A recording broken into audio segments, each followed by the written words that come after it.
As the fallout over the explosion in the Oval Office from last Friday continues to resonate, everybody's trying to figure out what's going to happen with the peace process, with Volodymyr Zelensky. What is Europe going to do?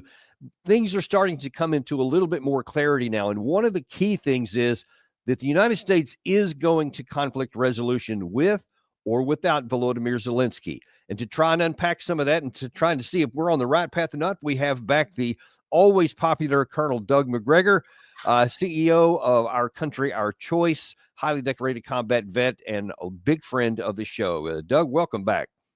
Happy to be here.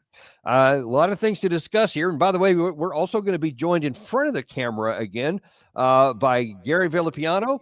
The fan favorite starting to be already. We did a show this past weekend where Gary was on. It had a lot of positive reactions. So we're going to start doing that more because we got a lot of good dynamics. Well, that's just because they don't know Gary. Come on. Or maybe because they know him really well, because he had a lot of good stuff. We talked about this. Remember, he has a vowel on the end of his name. Immediately suspicious. But we can't do anything about that. But he's always got great stuff to say. But let's jump right into this issue here, Doug, because initially after this happened, really the reaction to the issue itself when it happened in the Oval Office on Friday was kind of cleaved into two already existing camps. If you didn't like Trump before, you said, oh my God, what a horrible thing he did. And of course that happened all over Europe. Or if you already liked Trump, you said, yeah, it's about time, etc. Those things are starting to play out even more so. But I think that what we've seen from Europe in the days since that time is starting to, I think, clear out that Europe is moving a little closer into the Trump camp than they were before. And part of the reason for that is I think that the reality is starting to set in, not the least of which was by Treasury Secretary Mr. Bissett. It is impossible to have an economic deal without a peace deal. The sine qua non for an economic deal is that Ukrainian leadership wants a peace deal. We were already set up to sign the deal. So it's unclear now. President Zelensky has thrown off the sequencing. And I think we have to see if President Zelensky wants to proceed. What's the use in having an economic agreement that's going to be rendered moot if he wants the fighting to continue? President Trump wants a peace deal. Now, that's one thing that has really stood out to me since then, especially in the previous administration. Every time there was heat, you almost always saw the White House walk back something that had been said. In this case, everybody's staying on the same sheet of music. How do you see the issue of that whole escapade on Friday? Well, the Treasury Secretary is stating the obvious that needs to be understood by everyone, and that is that capital always flees areas of crisis and conflict. So he's right. Putting this economic agreement out there at this point is putting the horse way out in front of the cart. That's number one. Number two, I don't know who set up this meeting, but if I were the president, I would replace them, simply because meetings like this between heads of state, particularly in a contentious environment, have to be harmonious gatherings. In other words, you meet with someone in the Oval Office to discuss something, and then you expect that there will be some sort of outcome, some agreement. If there's not going to be an agreement and the sides are that widely apart, then there's no reason under any circumstances for anything to happen in the Oval Office. So I'm a little astonished that this was allowed to happen at all. And I think the third point is that Vice President Vance is right. He had spoken at the Munich Security Council or conference and made the point that the leaders in Europe, the leadership class, this globalist leadership class, is out of touch with their own population. The populations in Europe overwhelmingly are opposed to war with Russia. That includes Poland, Germany, France. No one supports the idea of sending thousands of troops to Ukraine to fight the Russians. So it's a little ludicrous and stupid for them to take this position. So you put it all together, President Trump is leading in the right direction, but he needs to make sure that something this ridiculous never happens again in the Oval Office. Well, I'll tell you, Doug, there's growing evidence that there was a plan in place that the Ukraine side had agreed to, that they were just going to sign the minerals deal, and none of the other stuff was supposed to even be on the agenda. And then Zelensky inserted it in there. And I think there's some justifications to suggest that he sabotaged this on purpose because he doesn't want to move in the direction of peace. What do you think? I think Zelensky is a clown and a criminal. I've thought this from the beginning. I was watching this morning as our old friend Stuart Varney. You'll recall that when Varney found out, he asked me about Zelensky, and I said Zelensky was hardly an heroic figure. He was presiding over a disaster. I was summarily dismissed from the Fox Business Channel, never to return. We now know that that's utter nonsense. This man, Zelensky, does not represent the interests of the Ukrainian people. The Ukrainian people want an end to this conflict. I don't care what they say the polls are telling them. I don't believe the pollsters. I think the Ukrainian people have absolutely had enough of it. So the question at this stage is, we want peace, then how do we get to a settlement? And that's really what President Trump was trying to say to him. But the idea that we should have any economic agreement in place ahead of time is just irrational. And Besament is spot on. First, you've got to have peace. You've got to have an end to the fighting. Then you can talk about economic recovery and economic cooperation. Doug, do you think that the Trump administration was overly confident that Zelensky actually was going to sit down and acquiesce when he came on Friday? Obviously, he was. And I think that's because the Secretary of State, Marco Rubio, intimated that to President Trump. Why else would President Trump have agreed to meet with this man in the Oval Office? He had the Vice President there, the Secretary of State. And I think the expectation was that, yes, we've agreed to an end to the conflict. We're going to work out the details. And once those are worked out, we will move forward with many forms of economic cooperation. Thank you very much, President Trump, for meeting with me. End of discussion. That's what was supposed to happen. Obviously, it didn't. But remember that Zelensky also went to a briefing that included people like Kellogg and Lindsey Graham and other well-known neocons who I think probably encouraged him to be ridiculous. And I thought it was interesting that within an hour or so of the meeting, Lindsey Graham was running around to distance himself from the disaster. But I rather suspect that Lindsey Graham and General Kellogg both had a hand in the disaster. I think they helped to concoct it. I can't prove it, but that's my suspicion. Why else would this man walk into the Oval Office and be as stridently insulting as he was?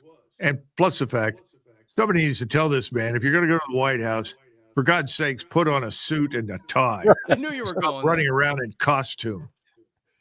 Right. I don't know if you saw it, Doug, but in the earlier part of that it was about 45-minute total period of time. Early in there, some of the reporters were asking and really kind of dinging him hard on the fact that he wasn't in a suit, and he just kept on going with it. But he didn't seem to get the message. Well, he shouldn't have been allowed in the building. You go back, put a suit and tie on. We'll talk to you. Until then, get out. Yeah, come on, you're not John Fetterman. We need to be, these things need to be black and white. I know President Trump. Look at President Trump. He's always handsomely dressed. So are the people that work in his immediate area. So this is nonsense. He just needs to make that rule clear and concise. No more clown shows in clown uniforms. This needs to go away. Well, I think it's going to now. But now the United States seems intent that they're going to move with or without Zelensky. In fact, you speaking to Mark Rubio on the television shows yesterday, he wanted and said, hey, look, we're going straight to Russia if we need to. What are the Russians' demands? Under what conditions would the Russians be willing to stop this war? And as I said, we don't know what those are because we haven't talked to them in 3 years. That's the singular goal here, is to try to bring about an end to this conflict, and it begins by getting them to the table. But his comment there that we don't know what the Russians want, I think it is pretty clear what the Russians want. What is your view on what the Russians want? Oh, absolutely. I think the Russians have made it abundantly clear what they want. They've talked about the so-called breakaway provinces, the territories that they hold. There will be no discussion about the legitimate control of those or Crimea. They've also said that they're not going to agree to a ceasefire until they're sure that the denazification of Ukraine is going to go to completion, until Ukrainian arms are completely defeated. We know these things. So I don't think we have to have a meeting with them to figure it out. The question that we have to ask ourselves is, why are we not stopping the delivery of military aid and assistance to Zelensky? That's what's keeping him alive. That's his lifeline. That's the cash that he stuffs into his bank accounts and the bank accounts of his cronies that are helping to rule and ultimately destroy Ukraine. That's what keeps the generals happy and the colonels in the army, and why they continue to send their men out to die pointlessly. They're all handsomely paid. Why not stop that right now? That's the first thing. And then turn around and say, everybody who's an American citizen, get out, leave. Then President Trump can decide who he wants to send back in at some point. But right now, everybody who is there is a legacy of the past, a legacy of the last administration, a legacy of the wrong policy. Get them out. Then I think you can get somewhere with the Russians. Why do you think Trump is hesitant to do that? I don't know. I wish I had an answer. I've been saying these things for weeks, as you know, Dan. And I think he's dealing with advisors who live in a fantasy world. You know, Washington is half Disney World and half Epstein Island. And I think everybody lives on it, and they're out of touch with reality. I think President Trump has a realistic grasp now. He knows that the Russians have won. He knows the power that they have over the situation, and he wants an end to this, and he wants good relations with Russia. Hallelujah. Thank God. It's about time. But I don't think anyone has helped him with a roadmap to get there. And, you know, I don't know what you can do at this point other than hope that these things will happen and we can get going. You have to think they have those conversations. My goodness, that they haven't arrived. Like you said, he doesn't have a roadmap at this point to do that. You know, I don't know what kinds of conversations occur, and I don't know who sits in on them, and I don't know to what degree the president listens to them. You know, President Trump has always had good instincts. I've said this forever. Yeah. Follow his instincts, he'll be successful. The problem is he's always got a lot of people around him derailing him. And that's what happened during the last administration. This has been a much more successful beginning this time around, and that's great. But he's got to follow it up with decisive action. And you know, action means end the aid, get the Americans out.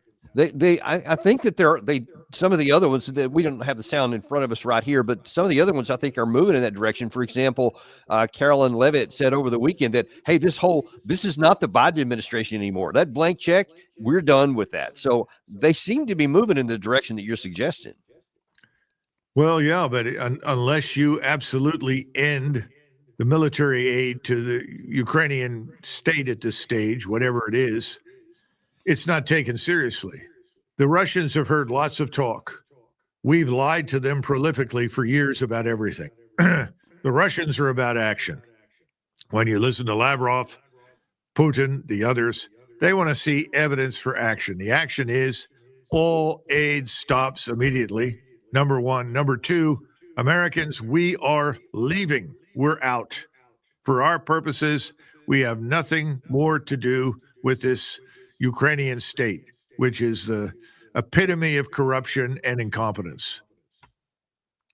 You know, one of the other things, back to the Rubio thing, that is also moving in the right direction, is that he seems to understand that we're not going to give any kind of security guarantees, which is what Zelensky continues even today to ask for, looking for American backstop, et cetera.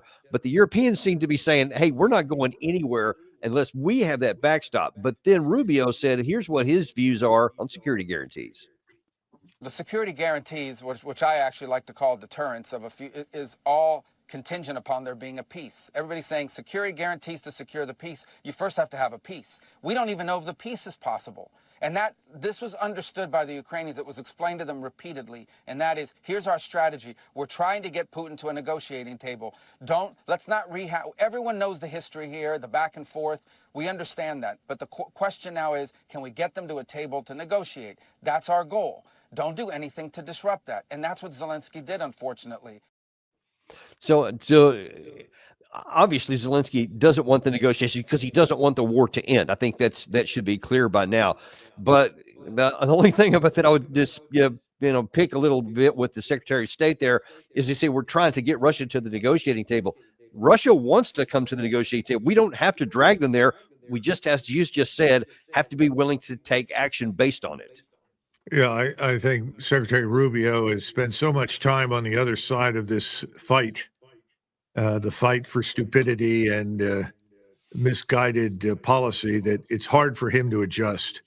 The Russians are already sitting at the table. They've made very clear what their conditions are to negotiate an end to this disaster. So let's drop that nonsense. We know that. We need to take action that supports the conditions that they've asked for. And there's nothing unreasonable or irrational about those conditions. We should be celebrating the fact that the Russians want to stop this at all and be very glad that they want to have a neutral Ukraine. Remember, we talked years ago, Dan, that Ukraine's principal mission in the aftermath of the collapse of the Soviet state system was to be this large neutral state that separated us from Russia. That was in the interest of Russia. We thought it was in the interest of NATO. Suddenly that was overturned and we launched into this madness. We need to get back to thinking in those terms. And we need to talk about what a future treaty would entail. And that's why we go back to the Austrian State Treaty. And by the way, the security guarantees in the Austrian State Treaty had nothing to do with deterrence.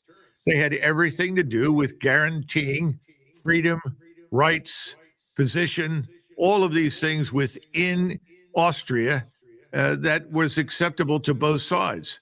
And that's what we should be interested in. What do we collectively want Ukraine to be able to pursue? Obviously, that's prosperity and freedom. That can be done. So let's get back to basics. Stop playing these propaganda games and jockeying for position. And Doug, let me ask you something. Let's get going. One of the devil's advocate thing that people say was, you can't trust Russia. If you do something like that, well, like the Austrian state, it'll just egg them on, and then they'll rearm, and then 5 years from now, they'll come back and take the rest of Ukraine. That's what I hear a lot. What do you say to that? Well, look at Finland. Finland went through a terrible war. They fought bravely and killed large numbers of Russians, about 250,000, against 10,000, 20,000, 30,000, 40,000 Finns. And the Russians did not want to fight their way to Helsinki. They wanted an end to the conflict. They ended up taking territory from Finland, but then they established a treaty, and that treaty guaranteed Finnish existence, independence, and neutrality. There has never been an incident since then. In other words, since 1945, after the Second World War, the Finns and the Russians have done land office business economically and have gotten along without any threats to Finland and its territorial integrity. I think we can trust the Russians in that sense. The question is, can the Russians trust us? Because we have a bad habit of backpedaling, misinterpreting. They go back to the Budapest Memorandum. They go back to the Minsk Accords. They watched as 14,000 Russians were killed in Donetsk and Luhansk during the interim between 2014 and 2022. And so they asked themselves, can we trust the West? I think that's the more important question. I think, yes, President Trump can be trusted, but we've got to demonstrate that we are fundamentally different from the last bunch that was in power.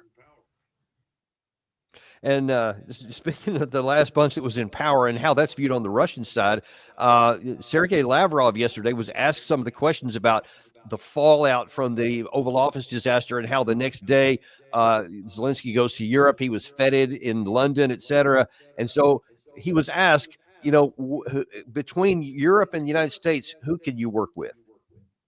Роли. И сейчас, после вот этого срока Байдена, пришли люди, которые хотят руководствоваться здравым смыслом, которые прямо говорят, мы хотим закончить все войны, хотим мира. А кто сейчас требует продолжения банкета в виде войны? Европа.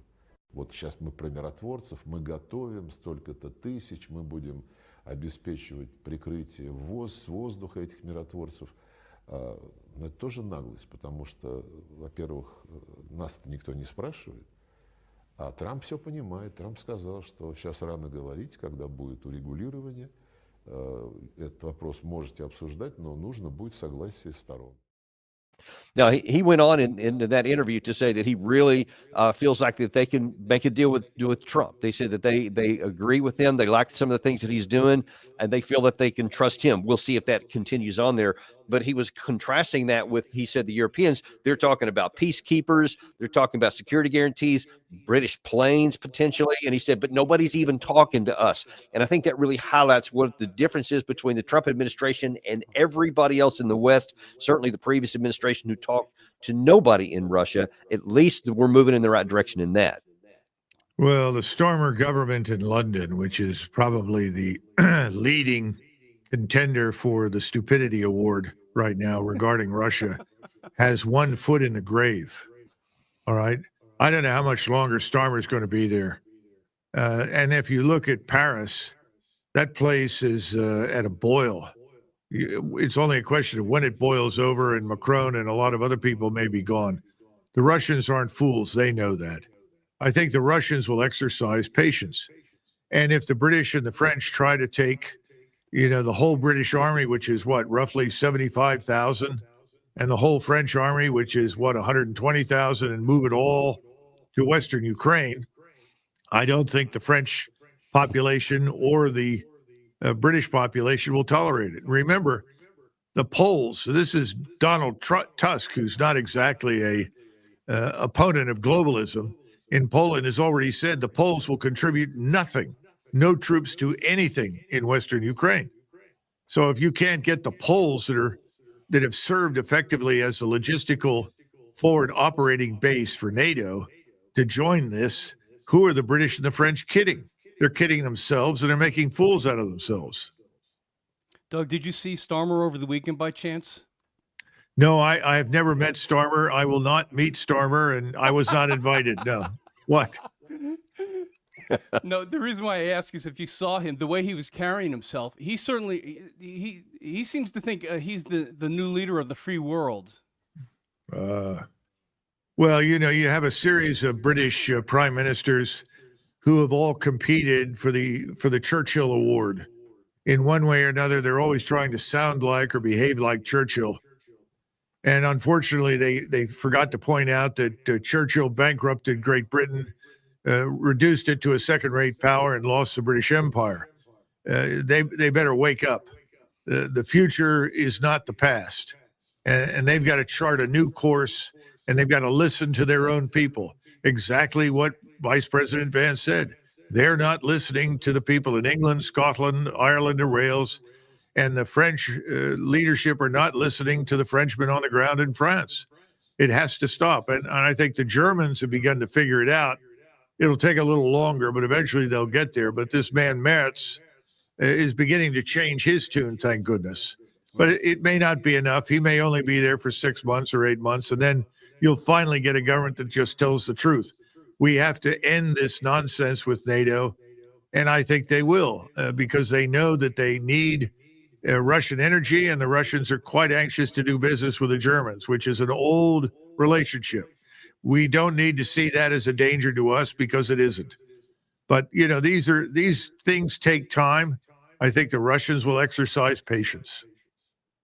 Doug, you mentioned time. I think it was really telling. We often talk about how, honestly, a lot behind all of this war and the continuation is about money. And Starmer, in his announcement with Zelensky, they're talking about this new, I think it was a 1.6 billion pound deal to make 5,000 air defense missiles. And everybody's like, yay, that sounds wonderful. Well, when you look into the details, turns out that this deal is an expansion of one that they did in last September 24. The first batch of that deal will come in probably December of this year. The rest of these will go between 2027 and 2030. So I know it's going to create all these jobs in the UK, et cetera, but it's going to have nothing to do with the war. The best case is that maybe a year, if the Ukraine still survives, they'll get the first batch of them, which won't have any impact on the fighting anyway. I think the word for it is fugazi. You know, for those who've seen The Wolf on Wall Street, it's just fugazi.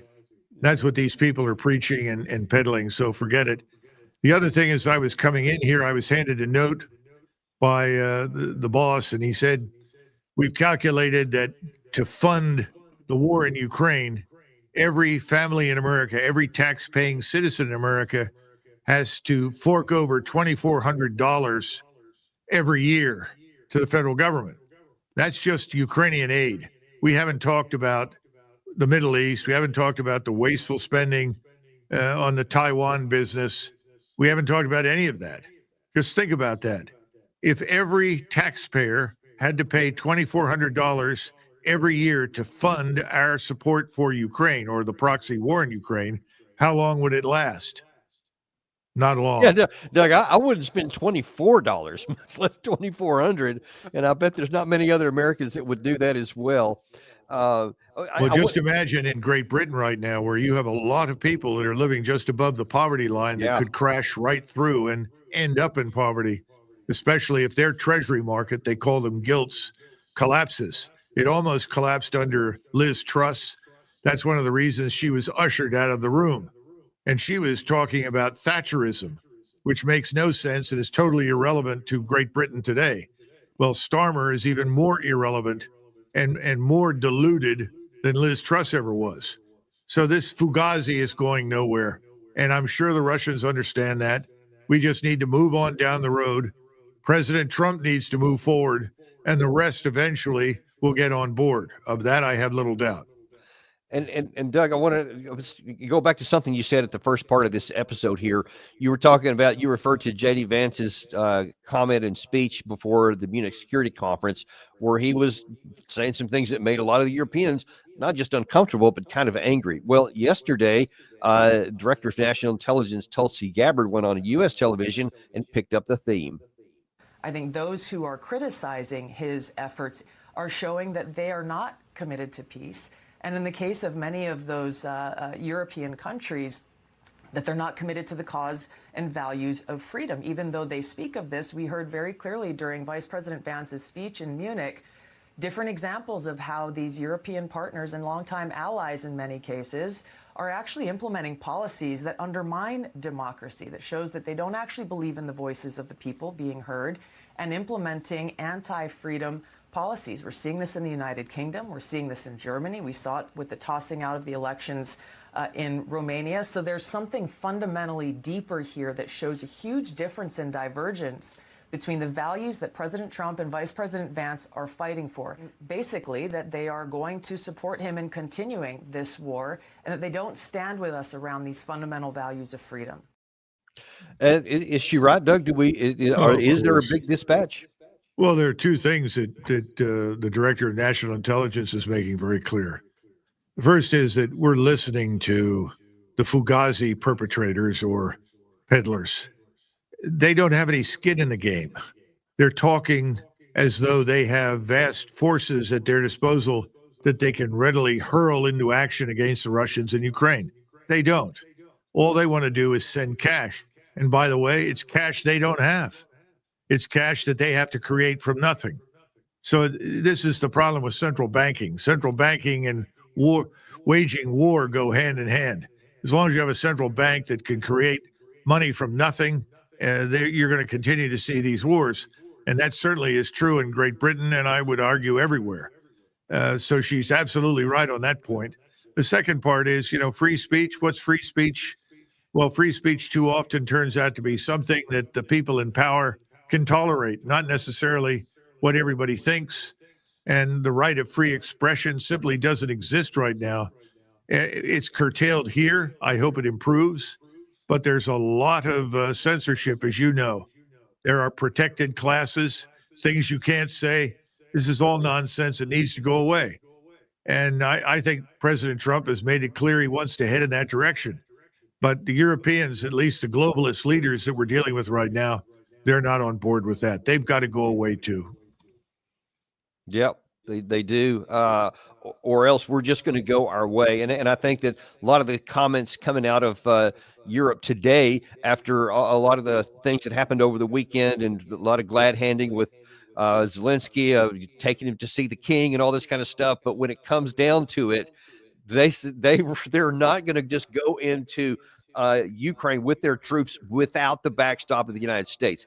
What do you think will happen once if Trump sticks to his guns, doesn't backstop anything? How will the Europeans backtrack on this, backpedal?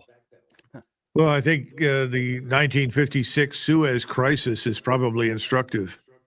The British and the French went ahead with their invasion. The Israelis joined them, marched into the Suez or the Sinai, and everybody's objective was to gain control of the Suez Canal, which again, I guess, is on Mr. Netanyahu's agenda. And what happened when President Eisenhower said no thanks? He pulled the rug out from under everyone. And the French and the British said, oh, that's it. I guess we can't afford this. We can't sustain ourselves without American military support and assistance and cash. We're leaving. And the Israelis were politely told by Eisenhower to go home and get out of the Sinai. So I think that's what would happen, Dan. Just look at the 56 Suez Crisis, and that would happen if they dared to do something incredibly stupid in Western Ukraine. Well, let's hope that certainly doesn't happen.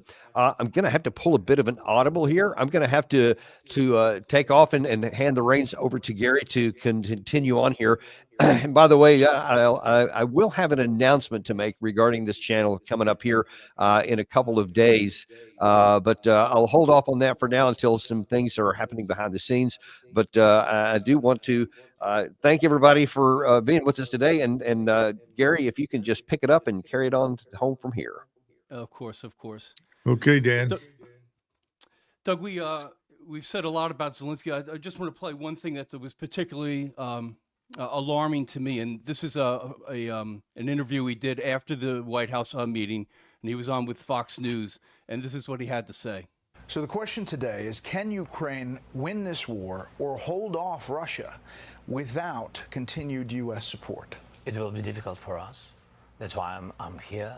That's why we speak about the future negotiations. It will be difficult without your support, but we can't lose our values, our people. We can't lose our freedom. Doug, he only says it will be difficult. That concerns me so much that is his mindset. He's going to go on. He will proceed on. He wants to strengthen Ukraine. They cannot lose, he says. He keeps repeating this. He is so determined after all that's gone on. He has not changed his constitution, his inner constitution. Well, Gary, he was picked to play a role. And he wants to go down with the ship, so to say. He wants to present himself as an heroic figure, defending Ukrainian nationalism and the Ukrainian national state, and be recorded as such in history. It's nonsense. This war is over. He knows it. And the promises that the British and the French are making, as Dan pointed out, are meaningless nonsense, fugazi. So the real issue today is, when will someone stand up and say, thank you, Mr. Zelensky, for your interest in Ukraine's national defense. Goodbye. I think that's coming. You know, Doug, I'm afraid that's further down the road than I'm comfortable with, and I know you're comfortable with. Is that you saw just recently he spoke to the European Union. It wasn't even 2 weeks ago.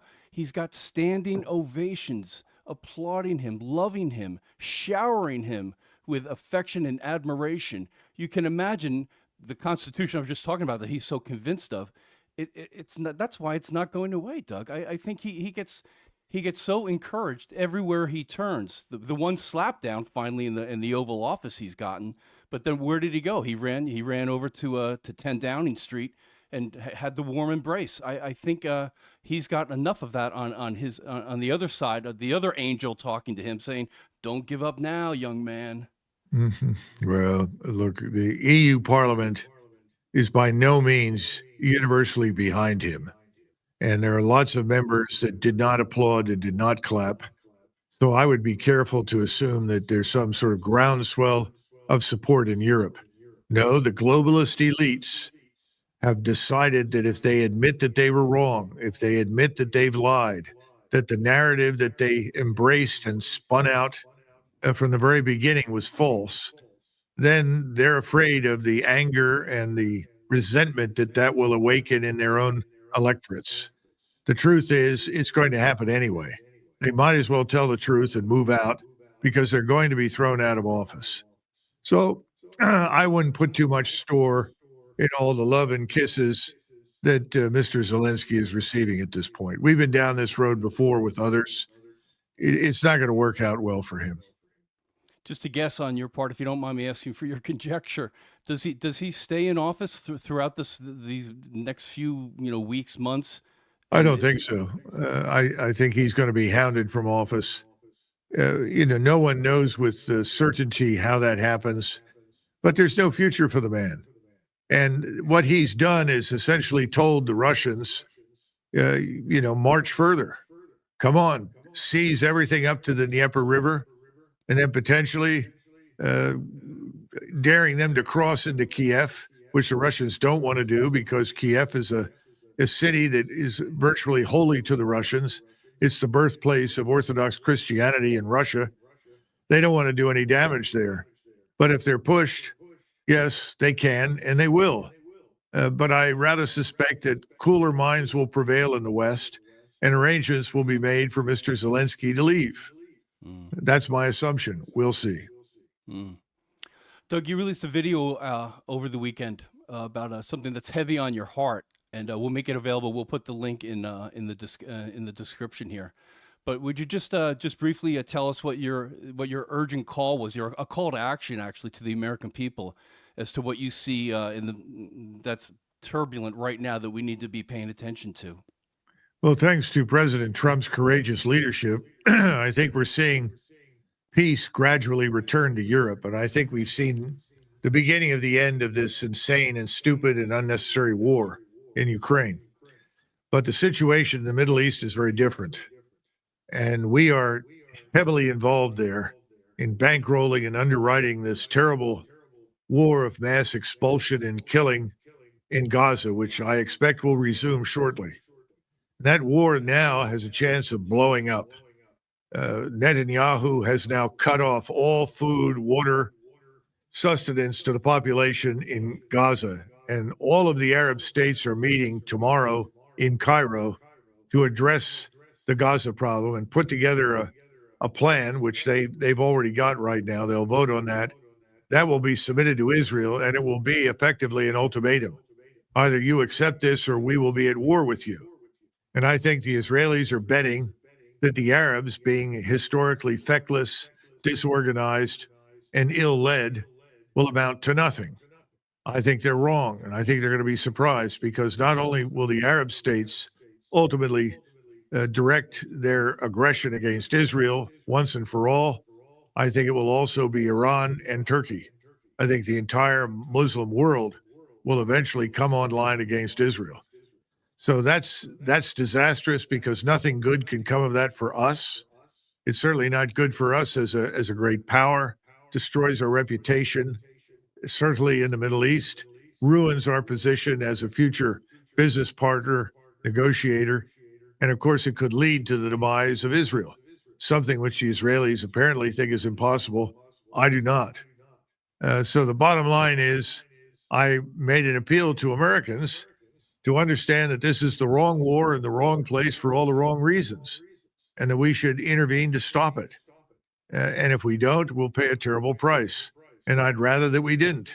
I'd rather that we not waste any more blood and treasure in the Middle East. And I think most Americans feel that way. And I want them to call their senators, their representatives, congressmen, everyone, and make it clear that this is not something they want.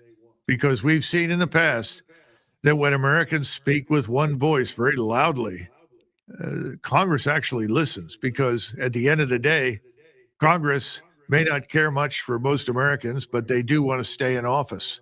And when Americans raise their voices, they pay attention because they want to be there in the future. So hopefully this will have an impact.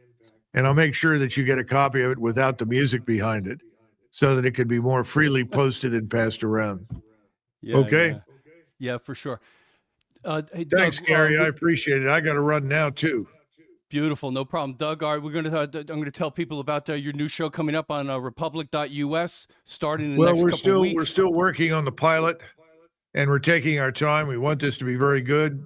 I think it'll be entertaining as well as interesting, but no wine before it's time. So this is going to take a little longer to get right, and we want it to be right before we go forward. So I would say nothing before the end of March and the beginning of April. Beautiful. Okay. All right. Yep. We'll keep our eye on it. Doug, thank you so Thanks much. very We love much. having your insight, brother. All right. Talk to you soon. All the All right. best. Everybody, thanks so much for stopping by. You know how much we appreciate you. Like and subscribe. Unintimidated, uncompromised. We'll see you at 2 o'clock. We're going to have Steve Jeremy on, and he is going to talk about, there we go, the EU's pipe dream for Ukraine. Steve is a former UK Commodore. He's a great guy, and you guys have seen him before, and I think you're going to like him this time too today. So we'll see you at 2 o'clock for Steve Jeremy.